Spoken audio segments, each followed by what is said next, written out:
দুনিয়ার যে কোনো খাওয়ায় 7টা মজা থাকে, কয়টা? 7টা। আর জান্নাতে এটা হবে 10 গুণ। কয় গুণ? 10 গুণ বেশি। মানজা আবিল হাসানা ফালাহু আশারু আমসালিহা, 10 গুণ বেশি হবে। এখানে যেটা, যেমন একটা আপেলের ভিতরে টক আছে না নাই? জোরে বলেন। মিষ্টি আছে না নাই? লবণ আছে না নাই? ঠান্ডা না গরম আছে না নাই? স্বাদ না বিষাদ আছে না নাই? এই 7টা টেস্ট আপনি সেখানে পাবেন। এটাই জান্নাতের ফলের ভিতর হবে 70 গুণ।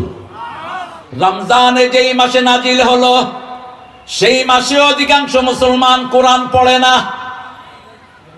হেফজখানায় যারা ইমামতি করে, তারাবিতে যারা নামাজ পড়ে, শুধু তারাবির জন্যই তারা পড়ে, বাকি সময়টি তারাও কোরআন পড়ে। কথা বলেন না কেন? শুধু একটা দলের কর্মীরাই প্রতিদিন কোরআন পড়ে। ওদের প্রথম কথাই হলো কোরআন অধ্যয়ন, দ্বিতীয় কথা হাদিস অধ্যয়ন, তৃতীয় কথা ইসলামী সাহিত্য, চতুর্থ কথা জামাতে নামাজ, পঞ্চম কথা ইসলামের কাজ, সমাজ সেবামূলক কাজ। আমরা আজকে থেকে প্রথম আমাদের সবকে কোরআন রাখবো। রাজি আছি তো? কোন নামাজ দিয়ে আমরা দিন শুরু করি? কোন নামাজ দিয়ে? আল্লাহ বলছেন, আকিমিস সালাতা লিদুলুকিশ শামসি ইলা গাসাকিল লাইলি ওয়া কুরআনাল ফাজর ইন্না কুরআনাল ফাজর কানা মাশহুদা। নামাজ কায়েম করো সূর্য ওঠার আগ থেকে নিয়ে অস্ত যাওয়ার পর পর্যন্ত। ফজরের কোরআন পড়ো। ফজরের কোরআন দুনিয়াতে আখিরাতে তোমাদের জন্য সাক্ষী হয়ে যাবে। কিসের কোরআন? জোরে বলেন। কিসের কোরআন? ফজর। অধিকাংশ মানুষের শরীর খারাপ, 40-এর পরে গেলে এখানে ব্যথা, ওখানে ব্যথা, হাঁটতে পার না, চিত হয়ে পড়ে। কেন? কারণ আল্লাহ রুটিন মানে না। আল্লাহ রুটিন হলো ফজরের পরে কোনো প্রাণী ঘুমায় না, আমরাও ঘুমাবো না। ঠিক না বাটি? প্রত্যেক প্রাণী রিজিকের জন্য কখন বের হয়? ফজরের পর। আর আমরা ঘুমাই। রমজানে তো এটা সবক করে নিয়েছে, ফজর পড়ে ফজরও শেষ, ঘুমও শুরু। কি একখান উল্টাইছে। সেহরিতে 3-4 মিনিটের জন্য উঠছে, এখন 8টা-9টা পর্যন্ত ঘুম। আহারে, ঘুম কতক্ষণ দরকার বলেন তো মানুষের জীবনের জন্য? কয় ঘন্টা?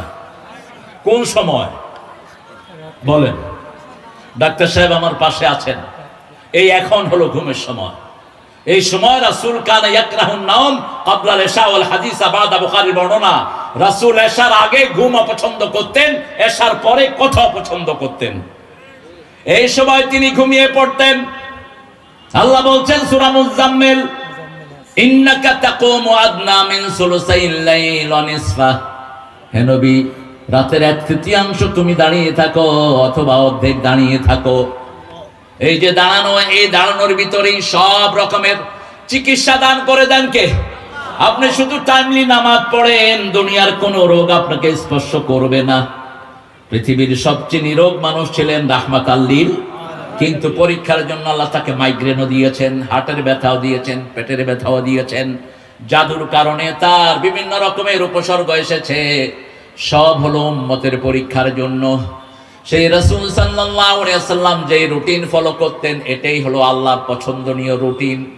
কারণ রাসূলের দ্বিতীয় নাম সিরাতাল মুস্তাকিম। আজকে এমন একটা সূরা থেকে কথা বলবো যে সূরা পড়লেই আল্লাহ কথা বলা শুরু করে দেয়। সুবহানাল্লাহ। খুব আস্তে হয়ে গেছে। সুবহানাল্লাহ। শরম লাগে নাকি সুবহানাল্লাহ বলতে? জোরে বলেন সুবহানাল্লাহ। আরো জোরে সুবহানাল্লাহ। এখন কি লাভ হয়েছে বলেন? জান্নাতে গাছ তৈরি হয়ে গেছে। গাছটা কত বড়? আরো জোরে কইবেন সুবহানাল্লাহ। গাছের ছায়ায় একটা ঘোড়া দৌড়াবে, 700 বছর ছায়া শেষ হবে না। ওই গাছে 70 রকমের ফল ধরবে। আরো জোরে সুবহানাল্লাহ।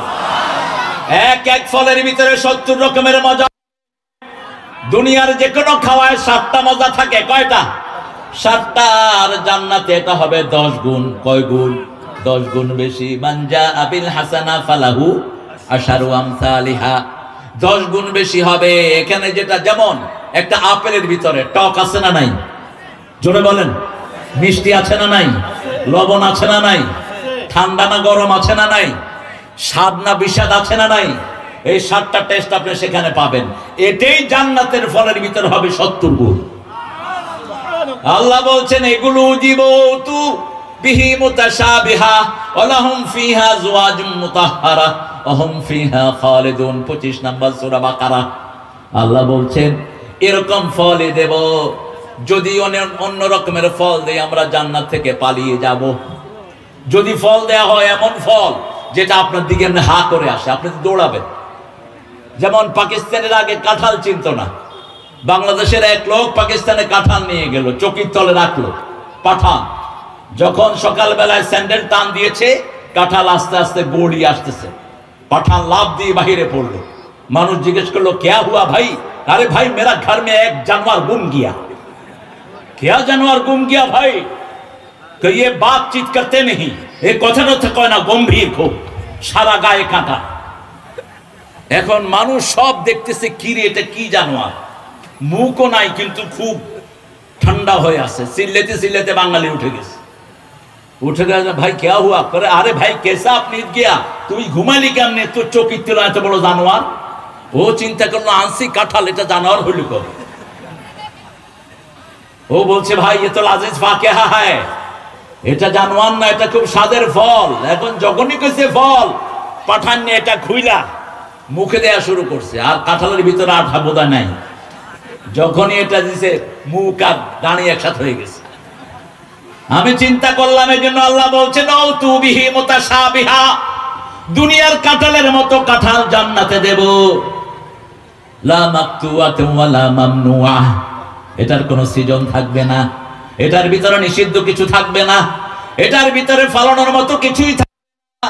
মুখে দিবে মিলিয়ে যাবে। আরো আসতে সুবহানাল্লাহ। সেই জান্নাতে যেতে চান তো? চান তো? আল্লাহ তৌফিক দান করুক। আরো জোরে আমিন। জান্নাতে যাওয়ার প্রথম শর্ত ইসলামী দল। প্রথম শর্ত কি? ইসলামী দল। কার কথা? আল্লাহর কথা। সূরা আল ইমরান 85। ومن يبتغي غير الإسلام دينا فلن يقبل منه وهو في الآخرة من الخاسرين। কোন ব্যক্তি বা জনগোষ্ঠী যদি ইসলাম ছাড়া অন্য কোন দল মত মেনে নেয়, তার দুনিয়াও শেষ, আখিরাতও। এই ক্ষতি থেকে বাঁচার জন্য পৃথিবীর প্রথম দোয়া আল্লাহ দিলেন, রব্বানা যালামনা আনফুসানা ওয়া ইল্লাম তাগফির লানা ওয়া তারহামনা লানাকুনান্না মিনাল খাসিরিন। এই ক্ষতি থেকে বাঁচার জন্য একটা সূরা দিলেন, ওয়াল আসর। পড়েন, ওয়াল আসর ইন্নাল ইনসানা লাফি খুসর ইল্লাল্লাযীনা আমানু ওয়া আমিলুস সালিহাত ওয়া তাওয়াসাউ বিল হাক্কি ওয়া তাওয়াসাউ বিস। এই সূরাটা মক্কার কাফেরদের মুখস্থ ছিল। আল্লাহর জিকির কাকে বলে কোরআন থেকে নেই। ওয়াযাকারা আসমা রাব্বিহি ফাসাল্লাহ। সূরা আল্লাহর ভিতরে আল্লাহ বলছেন আল্লাহর জিকিরের জন্য তোমরা নামাজ পড়ো। সূরা জুমার ভিতরে বলছেন ইযা নুদিয়া লিস-সালাতি মিন ইয়াউমিল জুমআহ ফাসআউ ইলা যিকরিল্লাহি ওয়া দারুল বাই' যালিকুম খায়রুল লাকুম ইন কুনতুম তা'লামুন। যখন মুয়াজ্জিন জুমার দিন আযান দেয়, ব্যবসা বন্ধ করো, চাকরি বন্ধ করো, সব বন্ধ করে কোথায় যাও? জিকিরে যাও। ফাসআউ ইলা যিকরিল্লাহ। শ্রেষ্ঠ জিকির কি? জোরে বলেন না। আফদারুজ যিকরি তিলাওয়াতুল কুরআন। বাদা তিলাওয়াতিল কুরআন লা ইলাহা লা ইলাহা। সূরা মুহাম্মদ ফা'লাম আন্নাহু লা ইলাহা ইল্লাল্লাহ। আর সূরা ফাতির শেষ আয়াত মুহাম্মাদুর রাসূলুল্লাহ।